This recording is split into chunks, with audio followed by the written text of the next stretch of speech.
Women's intuition is one of the most powerful feelings on the planet. I lost my intuition because I was told for 15 years in corporate America that my experience didn't happen. What I have found is that it's rarely the worst thing that happens to you that breaks you. It's actually something that's probably happened to you hundreds, maybe thousands of times before, but this time you are different. My entire life, personally and professionally, had been about equating my value and my worth to everything that was outside of me. And I got to a point where I realized I was disappearing. It was kind of one of those moments of like, to what end? When is going to be the time where I say, you know what, that's actually enough? Hi, everyone, and welcome back to the CEO School podcast. I'm your host, Suneera Madhani, and we are live right now recording this show from the Millionaire Founders Club Fall Retreat. I am so excited for this conversation that we had to put a mic on and we had to tape it for all of you because I think that this conversation is so important for women to hear everywhere. I am so thrilled to welcome Erin Gallagher, who is the author and CEO of Hype Women. Hype Women. Hyping women to truly heal themselves. Erin's inclusive ecosystem, the Hype Women economy, unlocks access to human, social, financial, and political capital for women. Karma is their currency, she says. Karma is our currency. Karma is our currency. She is a LinkedIn top 100 influencer, top 10 DEI voice, and wrote one of the most influential LinkedIn posts of the decade. And now she has authored this incredible book, and we're going to talk all about what it's like not just to support women, but to hype them. Erin, welcome to CEO School. Thank you, Suneera. I'm so excited to be here. Be clap. Women, they're always looking for permission to do things, and we don't need it. Someone said, like, let's take a picture. Oh, can we take it up there? I was like, girl, we can do whatever the fuck we want. Whatever the fuck we want. Whatever we want. So, Erin, tell me about Hype Women. What inspired you to write this book? So 3 years ago, I turned 40. And I have this phrase that kept coming to me that refused to leave until I paid it the respect it was due. And the phrase was, I will no longer abandon myself in service to others. I'm going to say that one more time, and I want you to close your eyes when I say it this time. I will no longer abandon myself in service to others. I will no longer abandon myself in service to others. My entire life, personally and professionally, had been about equating my value and my worth to my service, to everything that was outside of me, all the external validation. And I got to a point inside of the first company I co-founded with two other women called Have Her Back, where I realized that I was disappearing. And so it was kind of one of those moments of like, to what end? When is going to be the time where I say, you know what, that's actually enough? And what I have found is that it's rarely the worst thing that happens to you that breaks you. It's actually something that's probably happened to you tens, hundreds, maybe thousands of times before. But this time you are different. And so that was my experience. And I started to make shifts in every area of my life. And I never looked back. I love this title so much because I feel like that's exactly why I've created this room for Millionaire Founders. So I was personally so exhausted from places that I was going and not truly feeling like, well, women support women. I don't want to be supported. I want to be hyped. There's a different level of support, or people say like, oh, we're women supporting women. But one of my favorite pieces, even your subtitle of like, I'm already fighting the fucking patriarchy every day. Do I have to fight her too? Oof. Like, do I have to fight her too? Why is it this, it literally says you call out the word mean girl, breaking free from mean girls, the patriarchy and systems that silence you.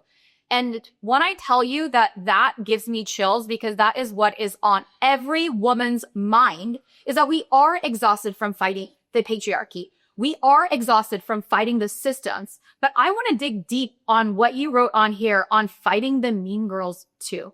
And over the last, I was in the boys club for so long and fintech, and I almost felt like those were the systems that I was fighting.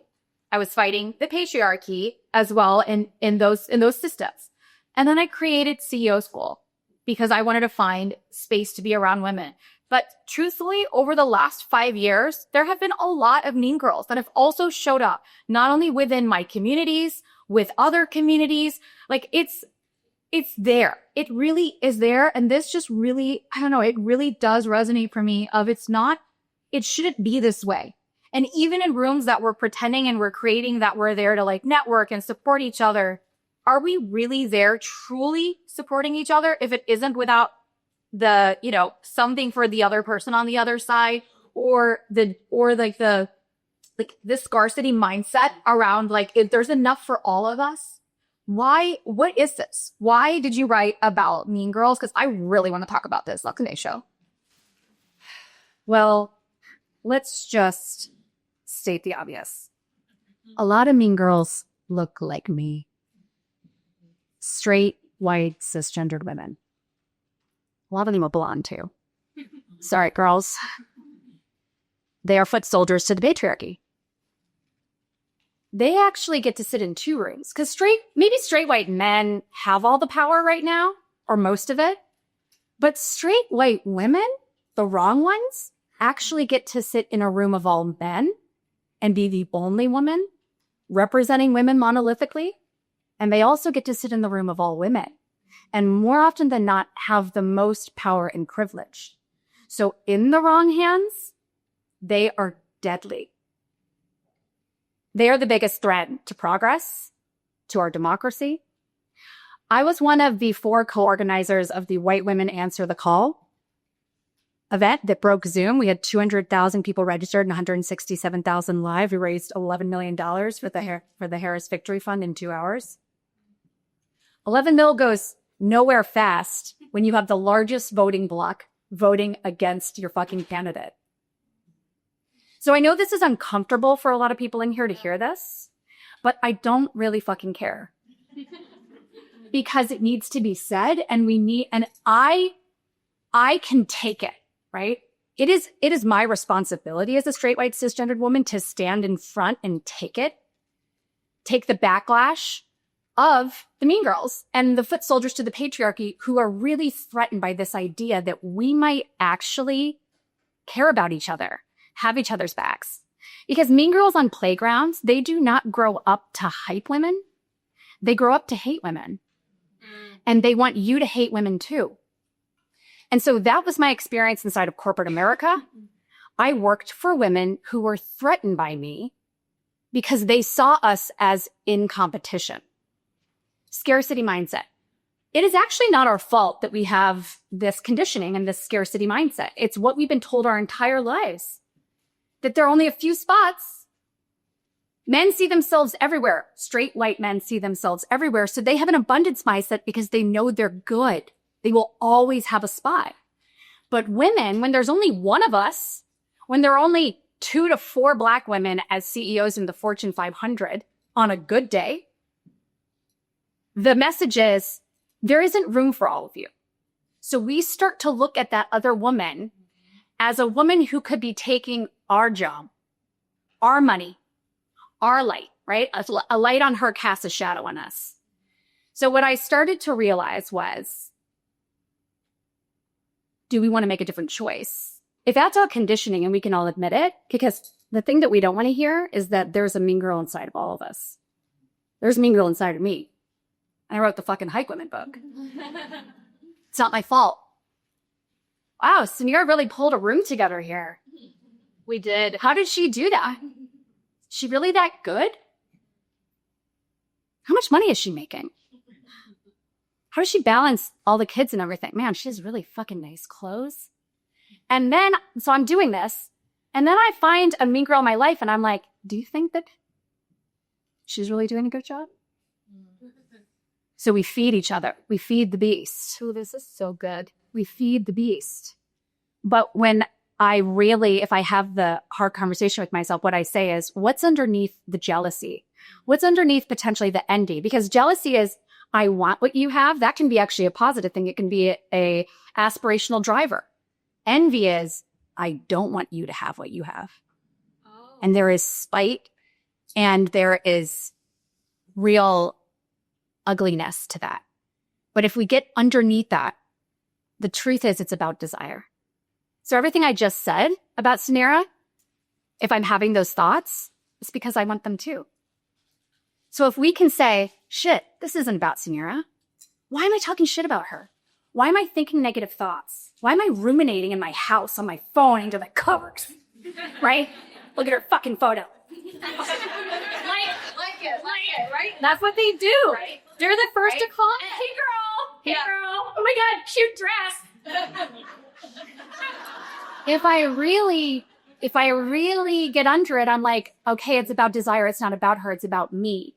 And I'm not saying this is for everyone because, by the way, I am not here to hype all women. That is very hard for people to hear. So good. I am not here to hype all women. Not all women deserve our hype. Damn. That really hits for me. I'm going to clap on that one. I think that was my story 5 years ago, that I needed to hype all women. And I do want to say that I have some really awesome white women in my life. And I like some white women. I will say this, though, that I want to give a different perspective as a brown woman. I also feel like it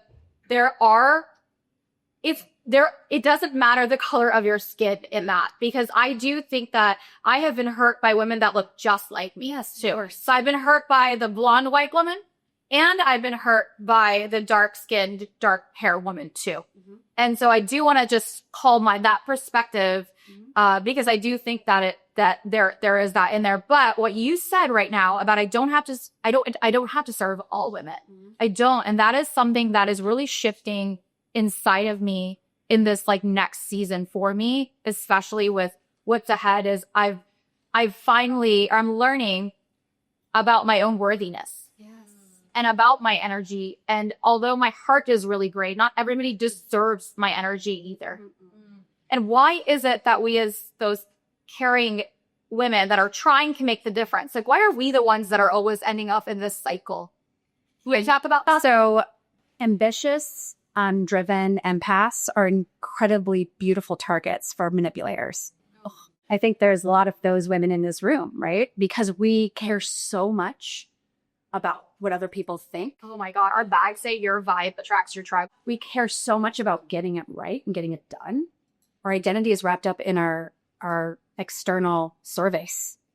So we are chef's kiss, perfect targets for someone who wants to manipulate that. Because what I learned is that the women who were abusing me in my job, in my friendships, in my family, what they were doing is they were always couching their criticism as like, I'm just here trying to help you be better. But what was different was that, but I never was good enough. So that's where they held me. They held me in this spot that was like, girl, I got your back. So here's what you did wrong. And here's why you're not ready yet. You're so close. And so you're just like sitting there like a puppy, like, I'm really close.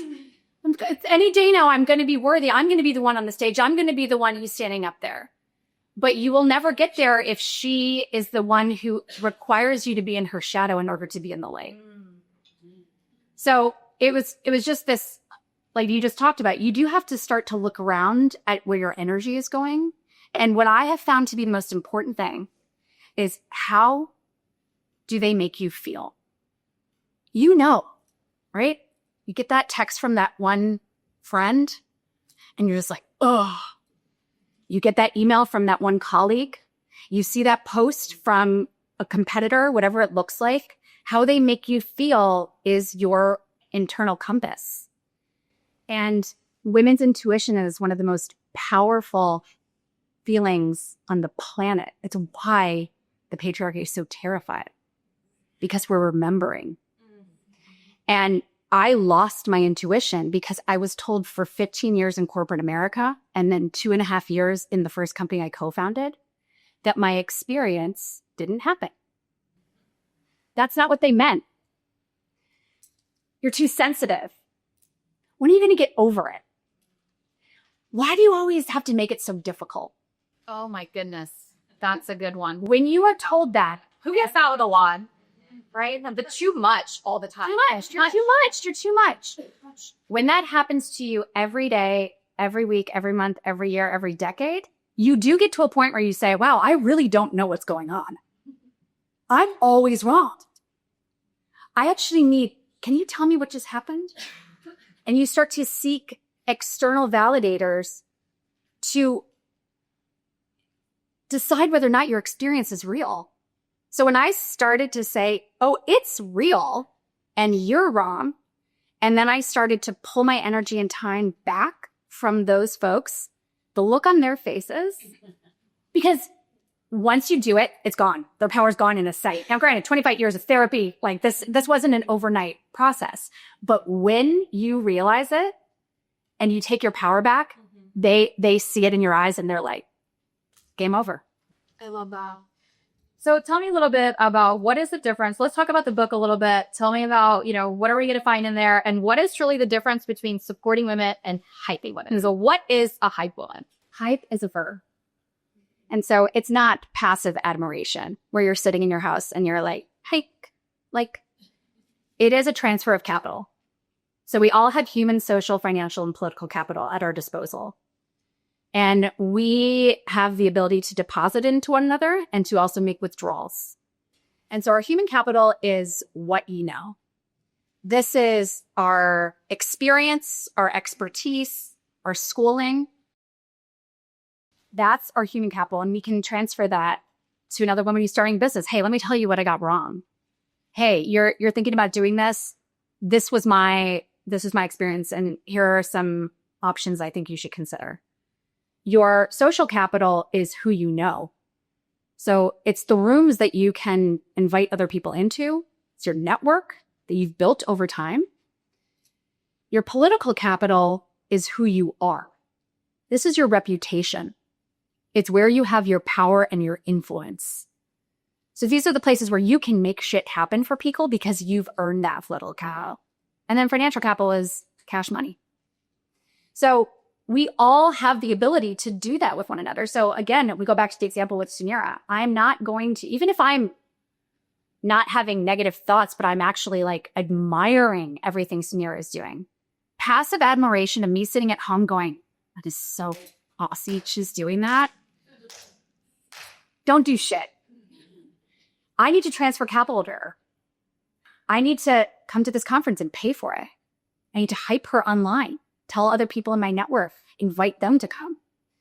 I need to go on a podcast and talk about the work that she's doing. I love this so much. Thank you. Because ladies, we have to get way more creative about our capital because we don't have all the money. Less than 2% of VC funding goes to women, and that number is white women. When you look at Black women, it rounds to 0. Guess what we're not going to get? The VC funding. We're just not going to get it. And so we have got to get more creative about our capital. Our capital is not just money. These other things are worth a lot. I love that. They are worth a lot. What you're sharing about social capital, political capital, those are real deposits. Like those really move the needle. They really move the needle. And I'm going to do a shameless plug here on the show because we are announcing our first ever Big Business Energy Summit, February 19th and 20th in Orlando. It's my first ever conference. And I've been afraid to do this conference because I don't know. I just have been afraid to do it. I don't want to take it on. It's another thing. It's too much. She does so much. And I'm so excited to put it together in my hometown. And I would love to invite all of you to come. So please go buy the ticket. The link is in the show notes. And I'd like for you to go now to do the thing. So I'm going to put that shameless plug in right here. Buy the ticket. And Post about the event. Tell people in your network. Help her get sponsors. yes. Right? These are all transfers. Because if karma's our currency, then we do it as a means of abundance mindset. It's not a scoreboard. But by the way, you do have, it's a two-way street. So you can't pour into an individual over and over again and never feel like you're getting anything back. That isn't going to work. That's just, it's the energy balance is off. But it is definitely not one of those things where you do something and then you're like, your move.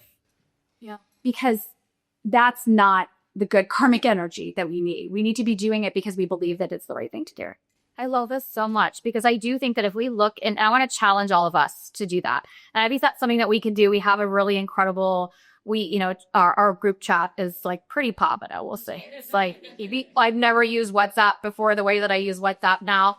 But I do think that we should incorporate as a challenge on how we're truly, I think one of the last threads that we did was hyping each other up. But I'm like thinking of ways that we can actually take that and implement it into action. Because there are places that I look and I'll scroll and I'll like this stuff and I'll do the things like, how am I really transferring capital? And it is two ways. I also think that people are sometimes expected to do it, but non-receive it back as well. And so I really love that. Are you in? Because I'm in. Are y'all in to hype? Like ID? Wait, Brand and Suneera, I think the word hype can be misconstrued. It sounds like I'm celebrating your win, which is part of it. Celebrating another woman's success as if it's your own is a form of hype, but it's not just about celebrating her win once she's gotten there.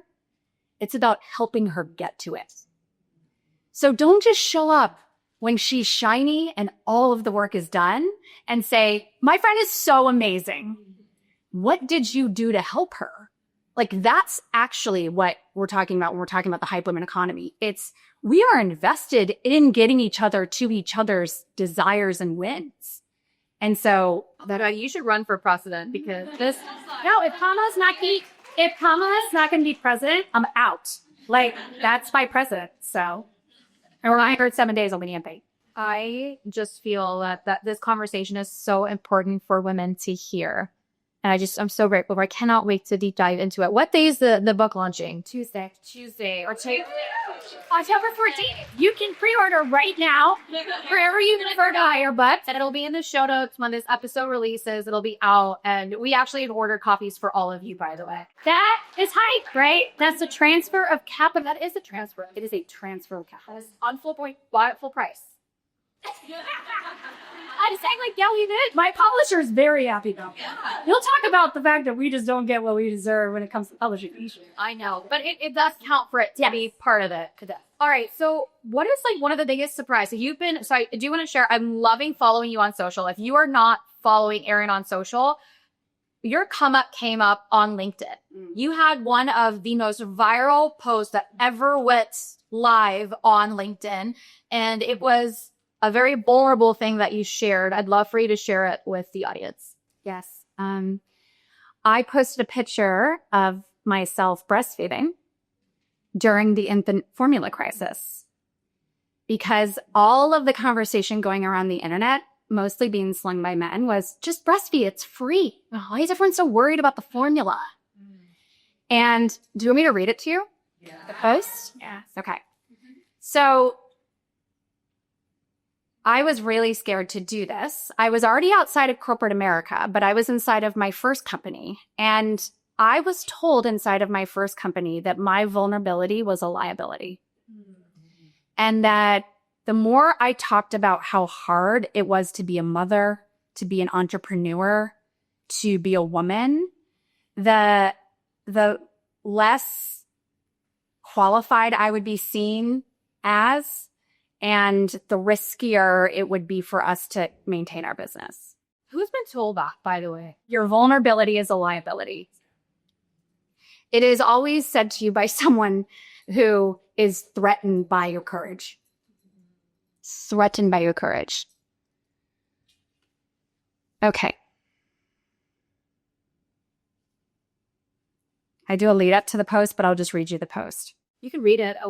I've never had an author do it. Okay, I'll do it. I've never done a reading from this book yet. Oh, yeah. Okay, I'll do a lead up to the post. Look, it's like three pages. We can get through this, right? Yeah. Okay. Is anyone going anywhere? No, we're okay. We happen all the time. Okay, perfect. We'll bring the drink cart in. On June 19th, 2022, I posted a photo of myself on LinkedIn breastfeeding. Yeah, you heard me. Breastfeeding. Have you ever breastfed in public and felt uncomfortable? No. Have you ever looked at someone breastfeeding in public and made them feel uncomfortable? Well, I decided to take both situations head on in a place I never dreamt I'd show this photo or have this conversation. The world's largest professional network on the internet. As of June 2024, LinkedIn had more than 1 billion members in more than 200 countries. The mission of LinkedIn is simple: connect the world's professionals to make them more productive and successful. In the beginning, LinkedIn was a digital resume, a place to find a job or hire a person. Over time, it became so much more. For me, it became a content publishing platform and a place for me to connect and create connection with some of the world's most important, impactful, and influential people in business and community. So why the hell would I want to bring my breasts into that group? Well, first of all, I bring my breasts with me everywhere. They are attached to my body. I don't get to leave them at home or put them on a shelf, and I don't feel like acknowledging, addressing, or attending to them. And if you are ever in a stage of life where you are breastfeeding or pumping or both, you know that those breasts that you could sometimes forget about or ignore become the center of all of your attention.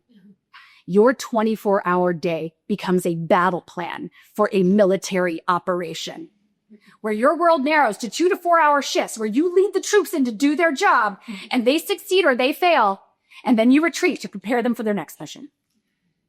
And the second reason I brought my breasts into the conversation on LinkedIn is because in the summer of 2022, the United States faced an infant formula crisis. According to the National Institute of Health, the nationwide shortage of baby formula in the United States was caused by a combination of factors, including a product recall, supply chain issues, and increased demand. In May of 2022, the in-stock rate for formula was only 47%. In June of 2022, some retailers reported it as low as 19%. The shortage caused panic buying and uncertainty for parents and caregivers. I don't think the word panic is strong enough for what parents with infants who need formula felt at that time. I was not one of those parents. My boys were 6 and 3.5 in the summer of 2022, well past the formula or breastfeeding stage for me. But here was the problem. The solution being slung around the internet in social circles, and yes, at work, was no formula, just breastfeed. Problem solved. I felt the rage bubble up inside of my chest, a hot fire fueled by pain and shame that I had deliberately shoved so far down inside of me, I never thought I'd have to face it again. Well, I was wrong. Here was the post I wrote on June 19th, 2022. To all the folks telling women with babies to just breastfeed, it's free. During the infant formula crisis we are facing in modern day America, I share this. Breastfeeding almost killed me. Emotionally, spiritually, psychologically. It never came easily. It wasn't the most natural thing I ever did. My ability to do it, to enjoy it, to survive it had nothing to do with my love, care, and devotion for my children.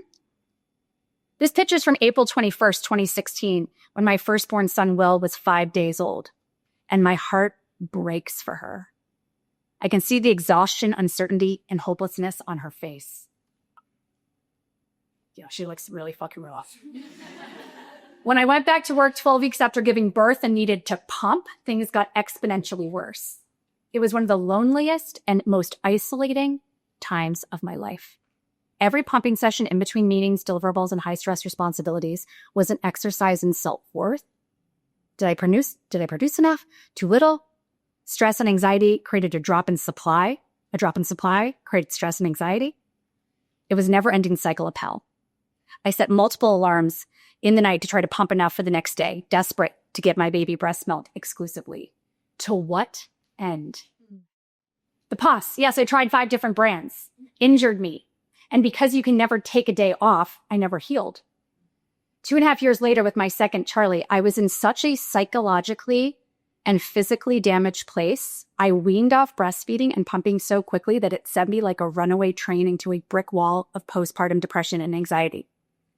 My prolactin and oxytocin levels plummeted at warp speed into a black hole. And I was in free fall. I spent the day after Christmas in the psych ER. Please don't shame women into breastfeeding. Please don't assume you have any idea what their story really is all about. Please don't project your experiences onto her. For the women who had and are having joyful experiences breastfeeding, I'm happy for you. For the women who experience and are experiencing trauma, despair, and pain, I am you. Sending you love and so much empathetic compassion. Corporate America, society, and culture has had its cake and eaten it too for far too long, at the expense of women. If you want us to carry, birth, and raise babies so badly, support us in our personal, professional, and passion endeavors to do so. And for those who feel this photo or topic doesn't belong on LinkedIn, I remind you, from cap table to dining table, from Wall Street to Main Street, from leadership happy hours to kindergarten teas, we take our bodies with us. Conversations about our health, rights, and freedom belong everywhere. Oof. Wow. Oh my God. That is incredible. That post has been viewed more than 6 million times with 50,000 reactions, 5,000 comments, and 700 reposts. And what I said was, to give you a sense of why the breadth of that impact matters, most LinkedIn post reactions have 23 reactions. Most get between 1 and 10 likes. Only a small percentage get over 100. And the number of comments is usually around 3. So then I say, it looks like my breasts did belong on LinkedIn, didn't they? How do you like them apples? So I think, Suneera, like, for anyone who's not a mother, it doesn't matter, right? The story, there's an inherent truth there that we can apply to all kinds of different areas of our life where we have something traumatic that we've had to push through and survive, and then the world tells us how our experience was. And I decided that, like, I wasn't going to be afraid to talk about different places that were telling me I didn't belong there. It was so good. Like, I loved it, by the way. Like, I'm obsessed with this waiting thing. I want to do more of those. I want to, like, snap. Is that what this is what we do? You got to snap. That was incredible. That was so incredible. Now that this is here, what's kind of your hope by, like, birthing this into the world? I am not here to tell you what to do. I'm not here to tell you where to go. I'm not here to tell you who to be. All I'm inviting you to do is ask yourself a question. Is it still working? And I'm talking about every facet of your life, your relationships, your friendships, your daily habits, your rituals, the way you do your work, the way you run your business, your relationship with movement and exercise in your body. I started to ask myself a year and a half ago, is it still working? And it really wasn't in a lot of areas. And so if you're willing to admit it, and then you are interested in making a different choice, what we have to really understand is that we cannot do this alone. You don't do this and come up with this audit and then be like, here's my battle plan, and I'm just going to every day, like, try harder. You need to tell other women, I think I need to shut down my business. I think I need to leave corporate America and start a business. I think my marriage is flailing. I think I'm having the best phase of my marriage. Whatever it is, you have to have women that you can share your truth with so they can be with you on the journey. Because again, it's not just waiting till we're past it all. We're through it. We have to be there in it with each other. I love that so much. I love it so much. We talked so much about women. Talk to me a little bit about the patriarchy and the systems. What do you talk about in the book that we're calling light to? And have there been these surprises that, you know, like sharing the conversations, has there been any surprise moments for you through this journey of sharing the book? The number of men who are buying it. I was at my son's soccer practice 2 nights ago, and one of the dads, who's like kind of a quiet guy, he was like, does anyone have a book coming out in a week? And I was like, I do. He was like, what? And I'm like, yeah. He's like, oh my God, yeah, I know. I pre-ordered it. I was like, did? And then the dad next to him, the Polish guy's like, yeah, I pre-ordered too. He's coming. Okay, great. And then the other dad was like, oh, I haven't pre-ordered. They're like, bro, get on it. Like, and he opens it up on Amazon and he orders it. And I was like, okay, this is a book for everyone, because it gives you insight into the experience of women who happen to be 51% of the population, half of the labor force, 85% of consumer buying power. We are not a niche market. We are the market. And we are contributing $10.9 trillion in unpaid labor to the global GDP every single year. So I want us to start to look at the lot of our lives and take some of that cash back. Some of it is happening in our jobs, but some of it is also happening inside of our homes. I create chaos inside of my home because it doesn't find me fast enough. And my whole life, my operating system was built on fight or flight. So I'm like good at chaos, right? Chaos makes my skin tingle. Calm makes my skin crawl. Yes. So I've had to rewire my operating system and get comfortable being, right? Girl, you were talking about this over here. You were like, I just want to be in sweatpants for a day, not doing anything. Yeah, that was one of my pretend statements. Like I work so much. And I'm like, I love to do all the things I do most of the time. But I was like, sometimes I pretend. But sometimes I wish I was just in sweatpants. And like, maybe I do want to be a Pilates mom. I do, and I love that. And I'm not saying it in the mean girl way. Well, but in that, I want to make sure that my listeners don't hear it that way. And by the way, I do want to give them a little bit of they weren't here in the room earlier for the I Pretend To circle.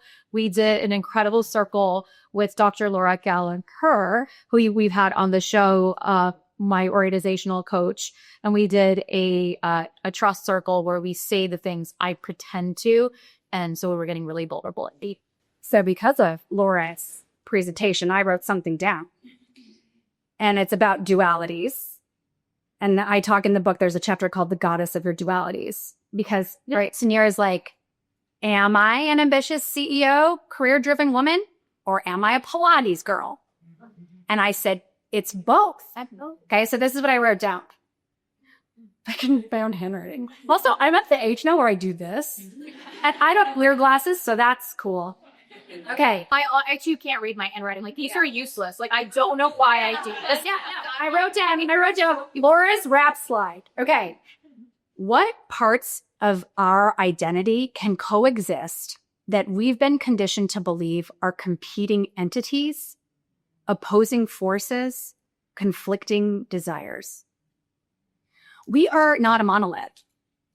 So we do get to be both, and we get to be something more on one day and something less on the other. So I think that's right. That's the issue that you are feeling. Is you're like, I got to pick one. So I'm either going to blow the whole thing up and I'm just going to lay there, or I'm going to keep chugging along. And it's like, what if it's both? It is both. You don't have to choose. What if it's both? You don't have to choose. Wow. I feel like I could sit here and talk to you all day. Your book tour, can we talk about the book tour? It's been so fun to watch. Can you share how you are promoting this on social? Because I actually think for our audience and for all of us here, I mean, it's world-class marketing, like world-class marketing. And I know a lot of us are ambitious authors. Share some of the things that you're doing to organically get this everywhere. Yeah. It's been world-class. Thank you. I spent 15 years in marketing and communications and PR, and then I've now 6 years as an entrepreneur and a founder. So you do learn how to get shit done. And I've had to be really careful during this process to not go right back into that kind of like overbooked hustle, booked and busy, burnt out, because I kept getting drawn back to it. I'm going to do a 8-city tour in 10 weeks. It's like, with whose money? Like, I'm not Howard Schultz, who's like having his plane flying around. So I just had to say to myself, do I really have to go everywhere? Or do I already know the women who are in so many places? And so I began sending advanced copies to women who I felt needed to read this. And I let that happen, whatever happened. And it has been a gift to me to hear about their experience, to know what resonated with them, to get messages about why they're making a different choice. And so the message from my publisher, right, has been, you're not a celebrity. You're going to get what you get. You need to lower your expectations. Oof. I'm not meeting with them anymore. I literally said to them, I can't have this vibe going into my pup day. So you can send me updates on email, but I will not be meeting with you anymore. And then the next day, Los Angeles Magazine named me one of the top 5 books to read for fall next to Reese Witherspoon's Go. Nothing big will happen unless you believe it's going to. And if there are people who are around you who are going, that's too big, slow down. They are afraid of your vision. And so I am letting this come to me. I'm in surrender mode, y'all, which is super uncomfortable, but I'm just in surrender mode. Like, I had been fucking planting seeds for this moment for decades. I'm done planting. It's harvest time. It's harvest time. You have all been planting seeds for decades. I would say that your mothers have planted seeds for you, and your grandmothers have planted seeds for you. And you're going to miss that breaking through the surface and coming to fruition because you are so far over in the next field planting that you miss your dream coming to the surface. We have got to stop hustling and be where our feet are. Erin, thank you. I'm going to link the book in the show notes right now. I want you to buy a copy right now, and I want you to send a copy. So I want you to buy 2 copies. Don't just buy 1 copy. Buy more copies. But buy copies to share this book. This message is so amazing. Erin, thank you so much for coming here. And this all came about because of the internet. Like, we actually, this is our first time meeting. Who would have thunk? It was internet, Insta friends, right? I've been liking your post. You've been liking my post. And it was time to transfer capital. Yes, girl. It was time to transfer capital. And this is why it all came together. And I am so grateful. And I'm so excited to hype you up. We're going to hype you up. And this audience and this community is going to hype you up. And we're going to hype each other up. And with that, thank you so much for tuning in. I want to say one thing. Okay. How about Suneera before we wrap it? I want you to close because this is your show. But the difference, people have ideas every single day. On a run, in the shower, like having a glass of wine, drinking tea. But there is a difference between idea generators. That action is the differing. I'm really fucking up the eloquent way that I have said this in the past. So like, bear with me here. Those that have ideas who do nothing are dreamers. And those that have ideas who do something are entrepreneurs. This is a room full of entrepreneurs. Suneera, you are a woman who has ideas and takes the risk and has the courage to put that out there. Most people have no interest in touching that because it means that you're vulnerable and you are opening yourself up to criticism. But if that fear stops you, you also won't open yourself up to the gift that is this room that you created. This is like a wedding. Look around. Everyone is here because you made this happen. So don't hustle through it. I want you to take it in and feel it and know that everyone is investing back into you. I love it so much. Thank you so much. It's so sweet. I feel so grateful. Every year, I'm turning off the show. So like my producers know this. Like it's been 5 years to have the podcast, a weekly show is no joke. And the reason is because I've been planting those seeds. I refuse to quit on things. That's also like there's like a title or I see Dr. Aurora looking at me. Yes, I have and I don't want to quit. But there is so much joy. Then there's moments like these that always bring me back to them. And I know that the work that I'm doing is important. And I know that my voice matters and my perspective is different and it belongs in the room. And I do know that. Yes. I do know that. And why not me? And I do think that the value systems that we have, it says it, your vibe does attract your, I do feel like I am a super attractor of the most incredible people. And that is my gift. And if I could share that gift and connect women and people together, like I do feel like it's such a bigger legacy than building any company that I can, which I do very well. But this is my calling. And so with that, thank you for all the love. And to all of you, thank you for tuning in today. If you enjoyed today's episode, we are actually completely ad-free now. We are just looking to grow the show. So do me a favor, go buy the books, buy the conference ticket, and let's hype this up. Hype this up. Leave us a review. Share this episode with everyone. Usually I've been like, we're like a 94% female audience. share it with every man also that needs to hear this conversation. And with so much love and light, I'll see you next week on CEO School. Thank you.